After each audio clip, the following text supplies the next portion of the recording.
सत्कारयोग साथियों, जय भीम जय भारत।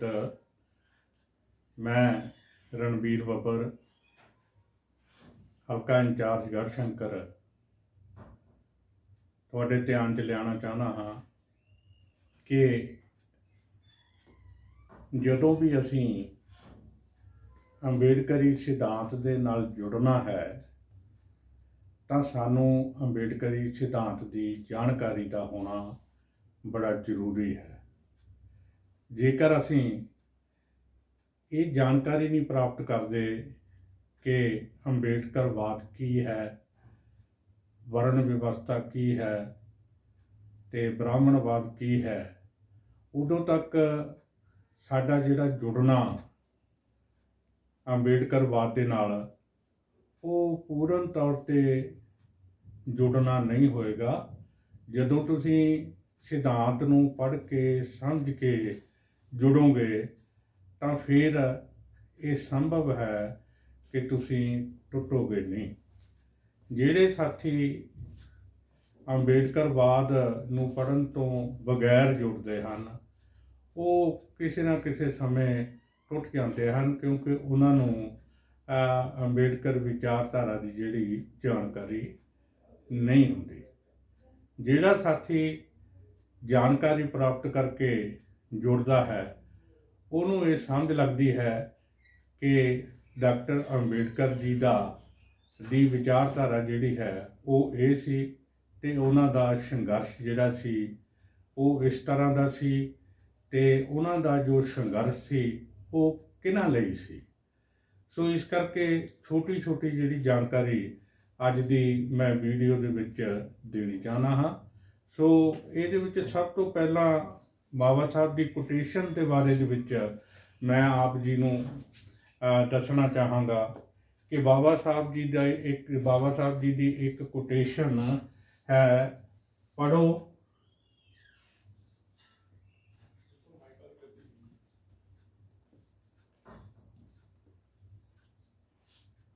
जुड़ो संघर्ष करो।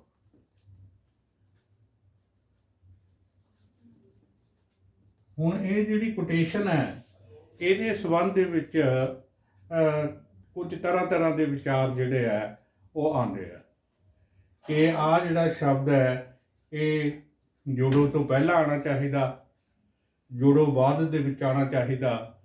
सो आपां थोड़ा स्पष्ट करांगे इस गल नूं कि इन्हां चों सही किहड़ी गल है कि ये जो संघर्ष शब्द है वो इत्थे आएगा, जुड़ो इत्थे आएगा।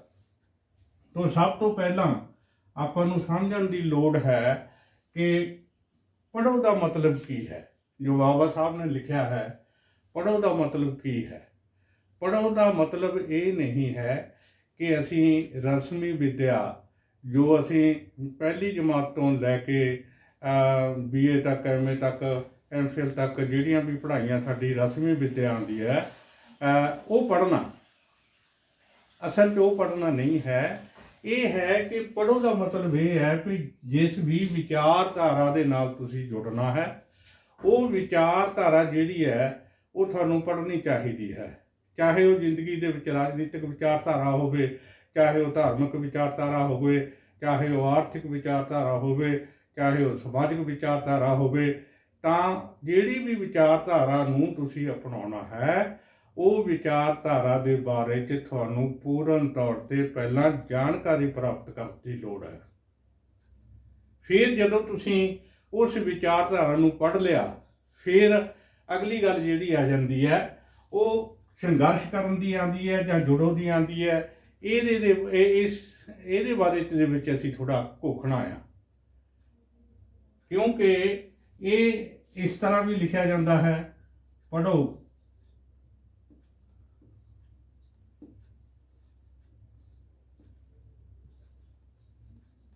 पढ़ो संघर्ष करो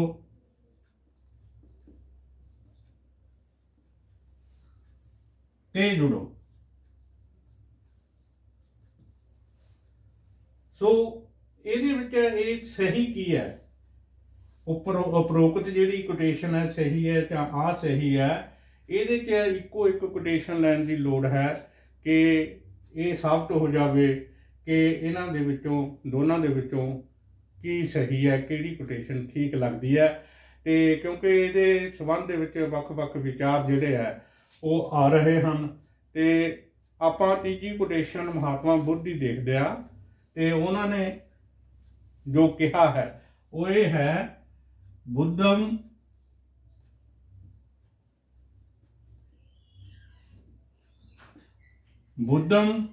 ਧੰਮਮ ਸੰਗਮ।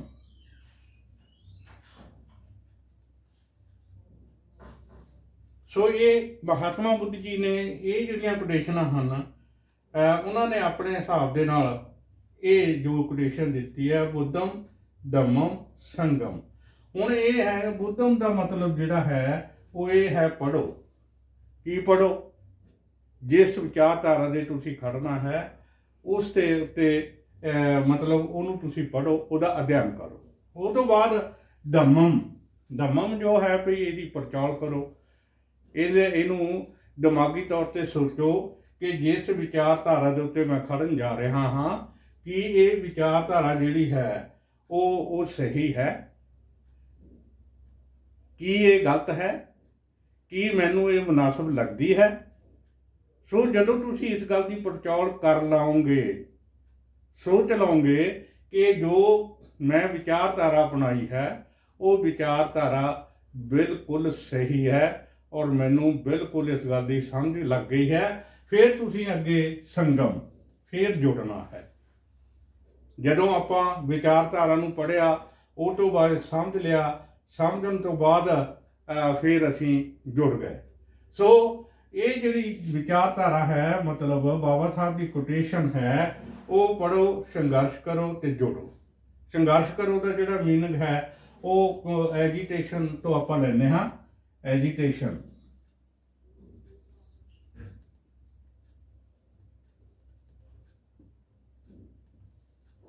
एजिटेशन का इंग्लिश मतलब है हलचल पैदा होनी, उत्सुकता पैदा होनी, तो आंकलन करना। सो ये मतलब है एजिटेशन दे। सो इस कोटेशन का दसन का मेरा मतलब ये है कि जिहड़ी आई कोटेशन है ये संबंध में वक्-वक् विचार आ रहे हैं, तो सब तो पहला आपां विचार धारा नूं पढ़ना है, फिर उहदी मैंटल एजिटेशन करनी है, दिमागी तौर पर सोचना है, पड़चौल करनी है, फिर असी जोड़ना है। जदों इस कोटेशन के मुताबिक असी पढ़ के फिर दिमागी तौर पर इस विचारधारा सोच के कि ये सही विचारधारा है, फिर असी जुड़ांगे, तो फिर असी कदे टुटांगे नहीं। सो इसी तरह इस तो इलावा जो दो गल्लां मैं होर दसणियां हन वो ये है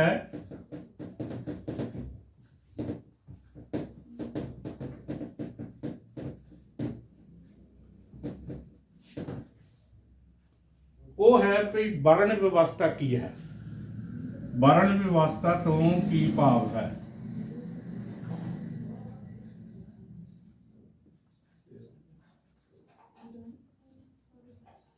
वर्ण व्यवस्था तो की भाव है, ये बारे बाबा साहब अंबेडकर जी ने अपना जदों मूक नायक अंक कढ़िया, अखबार कढ़िया, ਉਹਦੇ ਵਿੱਚ बहुत क्लीयर ਤੇ स्पष्ट दिता होया है, वो जो कि मैं ਤੁਹਾਨੂੰ दसांगा।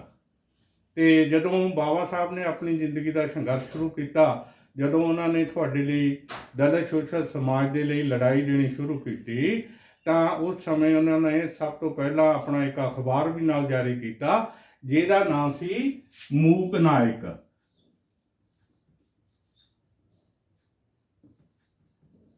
मूक नायक, मूक तो भाव है गुंगे, नायक उन्हां दा रखवाला, ते गुंगियां दा रखवाला जिहड़ा है उन्होंने मूक नायक नां दी एक अखबार जारी की, जिहदे विच उन्होंने अपनी जो कुछ वो करना चाहते सी ਉਹਦੇ ਵਿੱਚ जो ਉਹਨਾਂ ਦੀਆਂ ਐਕਟੀਵਿਟੀ ਸੀਗੀਆਂ, जो ਉਹਨਾਂ ਦੀਆਂ ਗਤੀਵਿਧੀਆਂ ਸੀਗੀਆਂ, ਉਹ ਜਿਹੜੀਆਂ ਇਹ ਮੂਕ ਨਾਇਕ ਦੇ ਵਿੱਚ ਛਪਦੀਆਂ ਸੀਗੀਆਂ।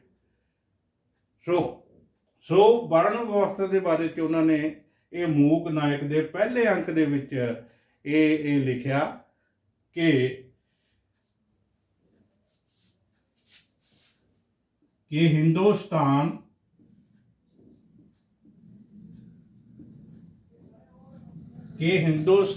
ਸਮਾਜਿਕ ਨਾ ਬਰਾਬਰਤਾ ਦਾ ਘਰ ਹੈ। ਹਿੰਦੁਸਤਾਨ ਨਾ ਬਰਾਬਰਤਾ ਦਾ, ਸਮਾਜਿਕ ਨਾ ਬਰਾਬਰਤਾ ਦਾ ਘਰ ਹੈ। ਹਿੰਦੂ ਧਰਮ, ਹਿੰਦੂ ਸਮਾਜ ਬਹੁਤ ਮੰਜ਼ਲੀ ਇਮਾਰਤ ਹੈ, ਜਿਸ ਨੂੰ ਕੋਈ ਵੀ ਪ੍ਰਵੇਸ਼ ਰਸਤਾ ਨਹੀਂ ਹੈ। ਨਾ ਹੀ ਇਸ ਇਮਾਰਤ ਨੂੰ ਕੋਈ ਪੌੜੀ ਲੱਗੀ ਹੋਈ ਹੈ। ਜਿਹੜਾ ਇਸ ਇਮਾਰਤ ਦੇ ਵਿੱਚ ਜੰਮਦਾ ਹੈ, ਜਿਸ ਮੰਜ਼ਿਲ ਤੇ ਜੰਮਦਾ ਹੈ, ਉਹ ਉਸੇ ਮੰਜ਼ਿਲ ਤੇ ਜਵਾਨ ਹੁੰਦਾ ਹੈ ਤੇ ਉਸੇ ਮੰਜ਼ਿਲ ਤੇ ਮਰ ਜਾਂਦਾ ਹੈ। ਤਾਂ ਹਿੰਦੂ ਧਰਮ ਦੇ ਵਿੱਚ ਇਸ ਨੂੰ ਵਰਣ ਵਿਵਸਥਾ ਆਖਿਆ ਜਾਂਦਾ ਹੈ। ਸੋ ਵਰਣ ਵਿਵਸਥਾ ਤੋਂ ਭਾਵ ਜੋ ਮੈਂ ਤੁਹਾਨੂੰ ਦੱਸਿਆ ਹੈ, ਬਾਬਾ ਸਾਹਿਬ ਅੰਬੇਡਕਰ ਜੀ ਨੇ ਇਹ ਆਪਣੇ ਮੂਕ ਨਾਇਕ ਦੇ ਪਹਿਲੇ ਅੰਕ ਦੇ ਵਿੱਚ ਇਹ ਸਪਸ਼ਟ ਕੀਤਾ ਸੀ ਕਿ ਹਿੰਦੁਸਤਾਨ ਸਮਾਜਿਕ ਨਾ ਬਰਾਬਰਤਾ ਦਾ ਘਰ ਹੈ। ਹਿੰਦੂ ਸਮਾਜ ਬਹੁ ਮੰਜ਼ਲੀ ਇਮਾਰਤ ਹੈ ਤੇ ਇਸ ਨੂੰ ਕੋਈ ਪ੍ਰਵੇਸ਼ ਦਰਵਾਜ਼ਾ ਨਹੀਂ ਹੈ ਕਿ ਜਿਸ ਦਰਵਾਜ਼ੇ ਰਾਹੀਂ ਇਹਦੇ ਵਿੱਚ ਇੱਕ ਦੂਜੀ ਮੰਜ਼ਿਲ ਤੱਕ ਪਹੁੰਚਿਆ ਜਾਵੇ, ਤੇ ਨਾ ਹੀ ਇਹਨੂੰ ਕੋਈ ਪੌੜੀ ਹੈ ਕਿ ਇੱਕ ਮੰਜ਼ਿਲ ਤੋਂ ਦੂਜੀ ਮੰਜ਼ਿਲ ਤੱਕ ਜਾਇਆ ਜਾ ਸਕੇ। ਤਾਂ ਮਤਲਬ ਇਹਨੂੰ ਕੋਈ ਪ੍ਰਵੇਸ਼ ਦਰਵਾਜ਼ਾ ਨਹੀਂ, ਨਾ ਹੀ ਪੌੜੀ ਹੈ। ਤੇ ਹਿੰਦੂ ਜਿਸ ਮੰਜ਼ਿਲ ਤੇ ਜਿਹੜਾ ਵੀ ਕੋਈ ਪੈਦਾ ਹੁੰਦਾ ਹੈ, ਉਹ ਉੱਥੇ ਹੀ ਜਵਾਨ ਹੁੰਦਾ ਹੈ ਤੇ ਉੱਥੇ ਹੀ ਮਰ ਜਾਂਦਾ ਹੈ। ਹਿੰਦੂ ਧਰਮ ਦੇ ਵਿੱਚ ਇਸ ਨੂੰ ਵਰਣ ਵਿਵਸਥਾ ਆਖਿਆ ਜਾਂਦਾ ਹੈ। ਸੋ ਇਸ ਤੋਂ ਬਾਅਦ ਅਗਲੀ ਕੋਟੇਸ਼ਨ ਜਿਹੜੀ ਆਉਂਦੀ ਹੈ, ਅਗਲੀ ਗੱਲ ਆਉਂਦੀ ਹੈ, ਜਿਹੜੀ ਕਿ ਮੈਂ ਆਪ ਜੀ ਨੂੰ ਸਮਝਾਉਣਾ ਚਾਹੁੰਦਾ ਹਾਂ, ਕਿਉਂਕਿ ਇਸ ਗੱਲ ਦੇ ਉੱਤੇ ਬੜਾ ਵਿਵਾਦ ਖੜਾ ਹੁੰਦਾ ਹੈ। ਉਹ ਇਹ ਹੈ ਬ੍ਰਾਹਮਣਵਾਦ।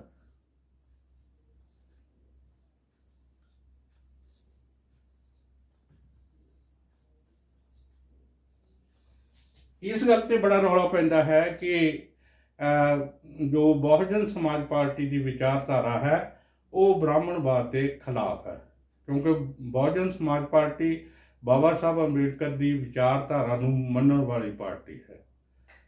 ਤੇ ਜਦੋਂ ਅਸੀਂ ਬ੍ਰਾਹਮਣਵਾਦ ਦੀ ਗੱਲ ਕਰਦੇ ਹਾਂ ਤਾਂ ਇਹਦਾ ਮਤਲਬ ਇਹ ਹੈ ਕਿ ਅਸੀਂ ਬ੍ਰਾਹਮਣ ਦੀ ਗੱਲ ਨਹੀਂ ਕਰਦੇ। ਅਸੀਂ ਬ੍ਰਾਹਮਣ ਨੇ ਜੋ ਵਿਚਾਰਧਾਰਾ ਸਾਨੂੰ ਦਿੱਤੀ ਹੈ, ਉਹ ਵਿਚਾਰਧਾਰਾ ਦੀ ਅਸੀਂ ਗੱਲ ਕਰਦੇ ਹਾਂ।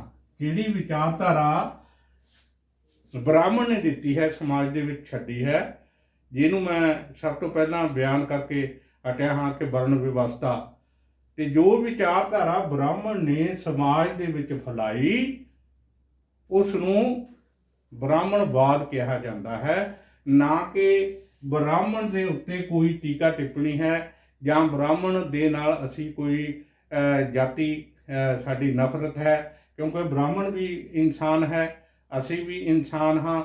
ਜਿਹੜੀ ਵਿਚਾਰਧਾਰਾ ਬ੍ਰਾਹਮਣ ਨੇ ਫੈਲਾਈ, ਉਹਨੂੰ ਬ੍ਰਾਹਮਣਵਾਦ ਦਾ ਨਾਂ ਦਿੱਤਾ ਗਿਆ ਹੈ। ਸੋ ਬ੍ਰਾਹਮਣਵਾਦ ਵਰਣ ਵਿਵਸਥਾ ਦਾ ਮੂਲ ਹੈ।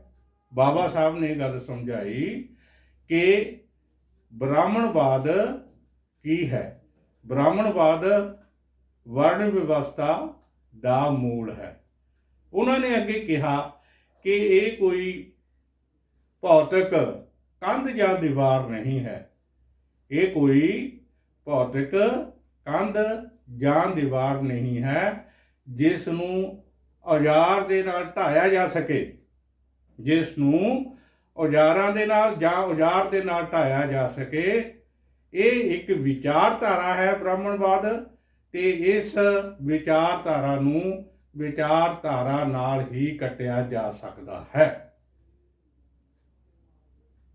ਦੂਜੇ ਲਫ਼ਜ਼ਾਂ ਦੇ ਵਿੱਚ ਬ੍ਰਾਹਮਣਵਾਦ ਦੀ ਜੋ ਵਿਚਾਰਧਾਰਾ ਹੈ, ਜੋ ਬ੍ਰਾਹਮਣਵਾਦ ਹੈ,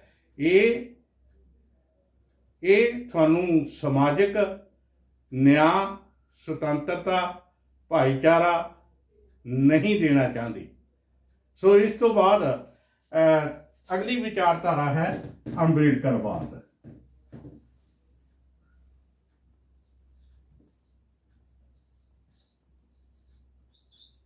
ਅੰਬੇਡਕਰਵਾਦ। ਸੋ ਅੰਬੇਡਕਰ ਦੀ ਵਿਚਾਰਧਾਰਾ, ਜੋ ਅੰਬੇਡਕਰ ਨੇ ਸੋਚੀ ਸਮਝੀ ਤੇ ਦਿੱਤੀ ਸਮਾਜ ਨੂੰ, ਉਸ ਨੂੰ ਅੰਬੇਡਕਰਵਾਦ ਕਿਹਾ ਜਾਂਦਾ ਹੈ। ਜੋ ਵਿਚਾਰਧਾਰਾ ਬਾਬਾ ਸਾਹਿਬ ਅੰਬੇਡਕਰ ਜੀ ਨੇ ਸਾਨੂੰ ਦਿੱਤੀ ਹੈ, ਜੋ ਬਾਦ ਉਹਨਾਂ ਨੇ ਸਾਨੂੰ ਦਿੱਤਾ ਹੈ, ਉਹਨੂੰ ਅੰਬੇਡਕਰਵਾਦ ਕਿਹਾ ਜਾਂਦਾ ਹੈ। ਸੋ ਅੰਬੇਡਕਰਵਾਦ ਜਿਹੜਾ ਹੈ, ਇਹ ਸਾਨੂੰ ਸਮਾਨਤਾ, ਸੁਤੰਤਰਤਾ,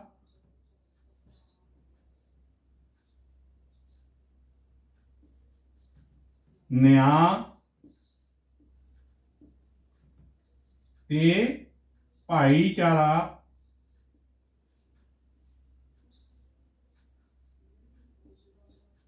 ਦੇਣਾ ਚਾਹੁੰਦਾ ਹੈ।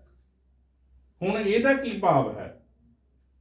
ਬਾਬਾ ਸਾਹਿਬ ਦੀ ਵਿਚਾਰਧਾਰਾ ਦਾ ਕੀ ਭਾਵ ਹੈ? ਬਾਬਾ ਸਾਹਿਬ ਦੀ ਵਿਚਾਰਧਾਰਾ ਦਾ ਭਾਵ ਹੈ ਕਿ ਇਸ ਦੇਸ਼ ਦੇ ਅੰਦਰ ਸਾਰੇ ਹੀ ਸਮਾਨ ਹੋਣੇ ਚਾਹੀਦੇ ਹੈ, ਬਰਾਬਰ ਹੋਣੇ ਚਾਹੀਦੇ ਹਨ।